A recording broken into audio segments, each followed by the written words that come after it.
Thank you for listening to the Mentor Project, where we discuss marketing, SEO, how to go full-time in your business, and so much more. Here's your host, Nicole Bruce. Need more info? Want to learn about what I teach in podcasts, but more in depth? Try out our affordable education options that cover literally everything you'll need to know about pricing, legal items, and client psychology at www.nicolebruce.co under courses. Also, join our free Facebook group called Profitable Photographers. You'll see our banner with the Mentor Project on it. See you soon. I know you read the title of today's podcast and you were probably wondering what the heck I was talking about. Sales pitches have been around as long as humanity has been around, but honestly, they're just kind of annoying sometimes. No, they're really annoying. You go to get a new car and you have sales agents constantly stopping you and asking you if you're doing okay. They're looking for that commission and they're looking to make this extra sales, but is that something you want to bring into your own business? I was actually talking to a fellow business owner yesterday, and we were talking about how to actually make a sale without using a really annoying and blunt sales pitch. I was talking about how we were always so personal and the way that we talk to our clients in White Fox. And I talked about how I just couldn't do sales pitches. I think they're really distasteful, and honestly, they make me really uncomfortable, and I'm sure they make the client uncomfortable too. Now, I'm not saying that sales pitches don't work because they definitely do. And if they didn't work, then people wouldn't use them.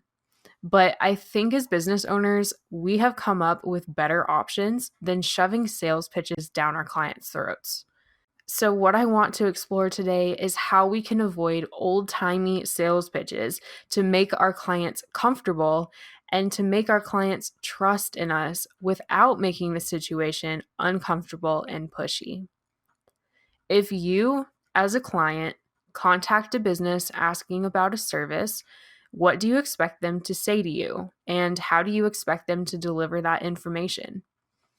Yesterday, after I was talking to my friend about how we both hated sales pitches, we went out to eat with my mother-in-law, my husband, and my brother-in-law. We were sitting in a fairly low-priced restaurant, a restaurant that actually was very similar to IHOP, so it's not like we were anywhere fancy or expensive. We walked in the door and we sat down. We were served right away. Amazing customer service. Once we had sat down, the waitress took our order and asked us what we wanted to drink. We said that we wanted water. And instead of taking our order and going to get our drinks, she asked us if we would rather have sweet tea or Dr. Pepper. It's pretty normal, right?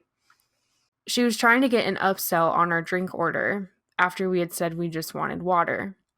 But the thing that bothered me the most is that she didn't take no for an answer, and she asked us a second time if we would prefer to buy soda or something else. My mother-in-law and I looked at each other very confused and said, "No, thank you. We would just like water." The waitress came back a little while later and delivered our water to us. She asked us if we were ready to order, and we said we were waiting for the boys to get here before we ordered. So then she asked us if we would like some appetizers while we were waiting. Again, pretty normal. We said no thank you as we were waiting for our guests. Again, instead of taking no for an answer, she asked if we would like appetizers again. This time, she told us that the appetizers were really, really good and tried to sell us on getting appetizers. At this point, since she had done the same thing with the drink order, we looked at each other annoyed, and I at that point had to stop talking before I said something rude. I looked at my mom and she said, "No, thank you. We're good with our water for now. We're just going to wait for them to arrive." Just one side example of how sales pitches can make situations awkward and uncomfortable for everyone involved. It's funny that this story is so relevant to this topic, as I'll be completely honest here to say that I'm writing this episode right now because I newly discovered that I could use a voice to text feature on Google Documents. By the way, it's pretty darn sweet. But as this is so relevant, let's go ahead and continue the story. As I mentioned before, I was previously talking to one of my business owner friends yesterday morning about how sales pitches are often cheesy and uncomfortable. Again, sometimes they work out, but most of the time they're really awkward and clients kind of feel like they're being pressured into something that they don't want. Sales tactics are absolutely necessary, and upsells are an amazing way to make a bigger profit on an already booked client. I want to stress here that there's absolutely nothing wrong with wanting to upsell a product and make more money off your client. However, I do think that there is a tactful way to do this so the client does not feel awkward but instead feels excited about the offerings that have been presented. From there, they can be excited or they can decide that they don't want to spend that much money, and you can go ahead and move on with their client experience. So, the obvious question is, how do you present a sales pitch that doesn't feel like a sales pitch?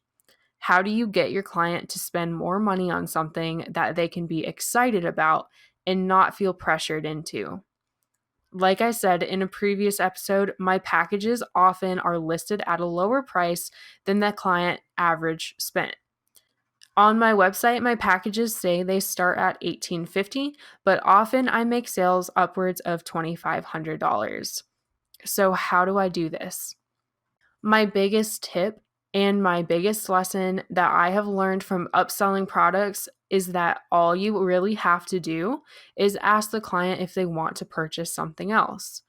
You don't have to be cheesy or force it upon them, but mentioning that you have other products and giving them something as simple as a price sheet or an info booklet that goes over the benefits of those side products is a great way to make upsells and increase your average sale.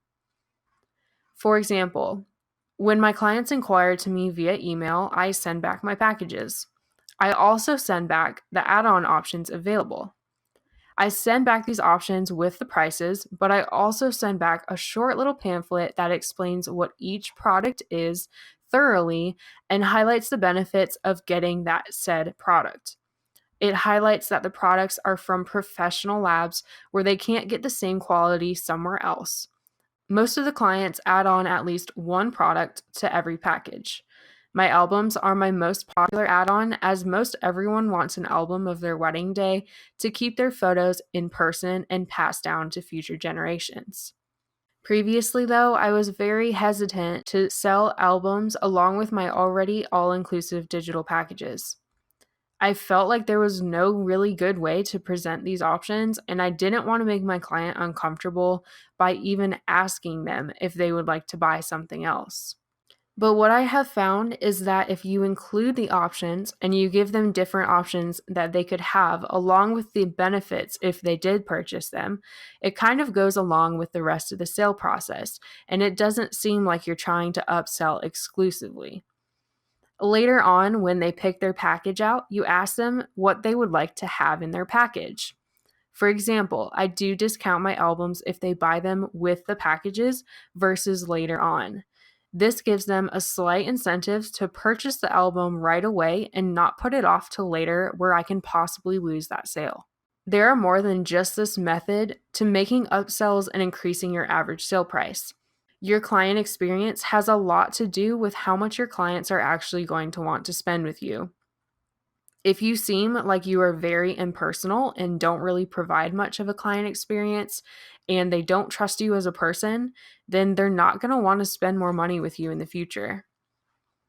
So, what is the best sales pitch and how do you get them to trust you? The best sales pitch marketing tactic and the best way for the client to trust you is for you to listen. That's literally all you have to do to make a sale and to make sales on upsells and other products to increase your average sale price. If you are a person with them rather than a company that just gives them prices and books them and that's it, then you will be building a brand when they hire you as a person. You want to remember that they should be hiring you for you and not necessarily how low your prices are. In my company, White Fox Wedding Photography, we talk to thousands of brides every year. We have a really good conversion rate for our brides, and many of the brides that we talk to, we get to work throughout their entire wedding process. As we talk to a lot of brides, we always make sure that we know each bride personally and we know their wedding date, their venue, and their wedding details by heart and by their name. This is pretty incredible considering that we have more than 150 brides every single year. But this is something that makes our company unique as we are very customer service oriented. Now, each bride, when they first inquire with us, gets a phone consult. Some people don't use it, but most of them do. On this phone consult, we don't start off by talking about us or our packages. We do have our starting prices on our site, but during the phone call, we make it about the client and their wedding experience so far. Our goal on the phone call is to help ease their mind if they're overwhelmed about the wedding experience, but we want to help them build their wedding timeline so that we can help them in any way possible, but also to save them some money on their wedding package. As each phone call is very personal with the bride and focuses on the bride and not our company, we find that we have a very high conversion rate as we get to know the clients on a personal level and aren't just stiff corporate figures. Again, I can't stress this enough, but you want to talk to your brides as if they're your friend. You want to create a brand and an experience, not just a corporate figure that gives them prices and says, I just want to capture your memories. The modern sales pitch is paying attention to brides and treating them as if they're your friend. And by the end, they probably will be your friend. You don't need to be super cheesy and you don't need to be super annoying because that's not comfortable for anyone. What you do want to do is pay attention to them and just simply listen. Maybe they're having a really hard time planning their wedding or finding a certain vendor. And just by you listening to that experience and maybe offering some friendly advice, that can set you apart from all the other corporate figures that are out there just to get their money. Remember that you're not the only person in this field and that it's really important to stick out among your competitors. You want to always make sure that you're putting your customer first and offering them a unique, but more importantly, a very personal experience, especially if you do weddings. Now, I know you're saying, hey, I do families, or maybe I take pictures of dogs, but this is all very, very important for anyone who has any type of business. Listening to your client about whatever they need, listening to them vent, and making the conversation about them rather than throwing numbers in their face is going to be the way that you win your client over. You get referrals from them and you get those 5-star ratings. I hope you enjoyed this episode chatting about why old-timey sales pitches are out and how to win clients over in an honest and fun way. See you guys next week. Thank you for listening to The Mentor Project with Nicole Bruce. Tune in next time for more on marketing, SEO, and going full-time as a creative.